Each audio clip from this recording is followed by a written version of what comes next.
Bible ఏంటంటే దేవుడు చాలాసార్లు ఇది రెండంచులు గల ఖడ్గము అంటాడు, ఇది రెండంచులు గల ఖడ్గం అంటాడు. కానీ ఈ ఖడ్గముతో నరికితే ఏం రాదు, రక్తం రాదు చూడండి. ఇది అగ్గి లాంటిది అంటాడు, ఈ అగ్నితో కాలిస్తే మనిషి బూడిదెగాడు. కానీ ఏం చెప్తున్నాడంటే ఇది కత్తే కానీ దీంతో నరికితే నీ మనసు మారుతా తప్ప నీలో నుంచి రక్తం రాదు. ఇది అగ్ని లాంటిది, ఈ అగ్నితో నీ పాపాన్ని కాలుస్తుంది తప్ప నిన్నే కాల్చేసి బూడిద చెయ్యదు.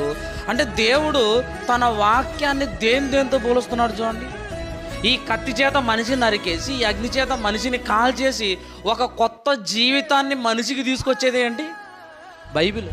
ఒక కొత్త బ్రతుకును, ఒక నూతనమైన జీవితాన్ని, ఒక నూతనమైన అధ్యాయాన్ని వాడి జీవితంలోకి తీసుకొని వచ్చేది ఒకే ఒకటి ఏదైనా ఉందంటే అది బైబిల్.